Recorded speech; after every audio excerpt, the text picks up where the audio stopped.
Elevator চ্যানেলে আমি তোমাদেরকে ওয়েলকাম জানাচ্ছি।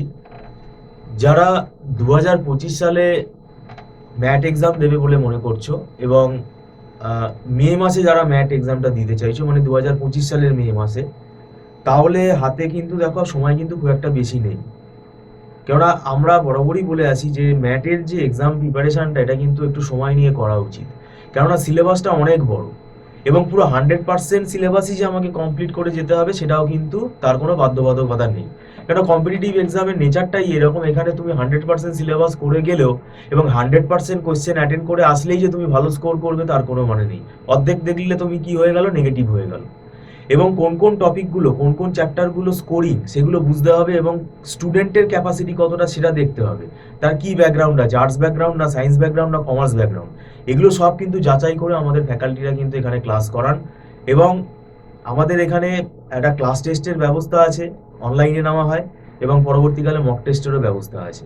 এবং আমি তোমাদের টাইম টু টাইম আমরা এটা তোমাদের নোটিফাই করি, নোটিফিকেশনটা দিই, যাতে ধরো যাদের কাছে এই ভিডিওটা লেটে পৌঁছচ্ছে তাদের যাতে মিস না হয়ে যায়। ধরো একটু মানে এক সপ্তাহ দু সপ্তাহ, খুব বড় জোর এক মাসও যদি লেট হয় তাহলে কোনো অসুবিধা হবে না। কিন্তু যদি ধরো আমাদের সিলেবাস প্রায় 60% এগিয়ে গেছে, 3 মাস ক্লাস হয়ে গেছে, তখন যদি স্টুডেন্ট অ্যাডমিশন নেয় তাহলে একটু অসুবিধা হয়ে যাবে। সেই জন্যই আমরা তোমাদেরকে আবার আমি এই ভিডিও মারফত জানাতে চাইছি, সত্যিকারের যারা জেনুইন ম্যাটের প্রিপারেশান নিতে ইচ্ছুক, তারা যদি চায় যে না আমাদের একটা গাইডেন্স দরকার, তাহলে তোমরা আমাদের সাথে যোগাযোগ করতে পারো। আমাদের এখানে সুবিধা আছে, মান্থলি ফিস সিস্টেমে ক্লাস হয় এবং প্রথম অ্যাডমিশন নেওয়ার সময় ওই প্রথম মাসের ফিসটা অ্যাডভান্স পেমেন্ট করেই ক্লাসে জয়েন করতে হয় এবং পরবর্তী মাসের যে ফিসগুলো সেগুলো অ্যাডভান্স পেমেন্ট করেই ক্লাস করতে হয়। আর এখানে কোনো লামসাম টাকা চার্জ করা হচ্ছে না। আর একটা বিষয়, এখানে পুরো অফলাইনের মতন ফ্লেভার, মানে ফ্যাকাল্টি যিনি বোর্ডে করান পুরো বোর্ড ওয়ার্কটা কিন্তু স্টুডেন্ট দেখতে পায় এবং বোর্ড থেকে স্টুডেন্টরা কিন্তু খাতায় লিখে নিতে পারে। এবং ছোট ছোট ব্যাচে যেহেতু ক্লাস হয় এবং স্টুডেন্টের সাথে ফ্যাকাল্টির ইন্টারাকশনটা কিন্তু 1:1 হয় এবং বিভিন্ন বইপত্র বলে দেওয়া হয়, নোটসও প্রোভাইড করা হয়।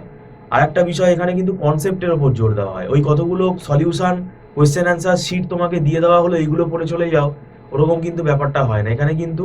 এবং অনেক ইনস্টিটিউট তাদের নিজস্ব একেবারে মেটেরিয়াল বানিয়ে রেখেছে, ওই সব কনসেপ্ট এখানে কিন্তু নেই। এখানে পুরো ম্যাটের যে সিলেবাস সেইটা ফলো করা হয়, তার জন্য যা যা কনসেপচুয়াল যা ইনফরমেশান দেওয়া দরকার সেগুলো ফ্যাকাল্টিরা বোঝান স্টুডেন্টকে।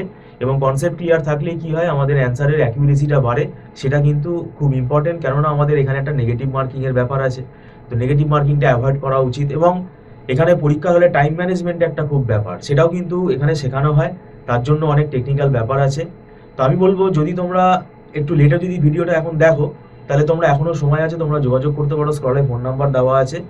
আর ম্যাটের ধরো স্কোরটা যদি একটু ভালো হয়, তাহলে তোমাদের কলেজটাও কি হবে, একটু ভালো কলেজে, তোমরা রেপুটেড কলেজে যেখানে প্লেসমেন্ট খুব ভালো হয় সেই সব জায়গাতে কিন্তু তোমরা অ্যাপ্লাই করতে পারো, মানে সেসব জায়গায় তোমরা অ্যাডমিশনের জন্য এলিজিবল হবে। তাহলে সেক্ষেত্রে কারণ এটা একটা প্রফেশনাল কোর্স, আমরা সবাই চাইবো এমবিএ করার পর তোমরা একটা চাকরি করো ভালো। তো সেটার জন্যই এখানে কিন্তু এই এতগুলো কথা আমরা বললাম। আর যদি টিউশনের জন্য তোমরা আগ্রহী থাকো, তাহলে তোমরা স্ক্রলে ফোন নম্বরে আমাদের সাথে যোগাযোগ করতে পারো। ভিডিওটা সম্পূর্ণ দেখার জন্য থ্যাংক ইউ সো মাচ।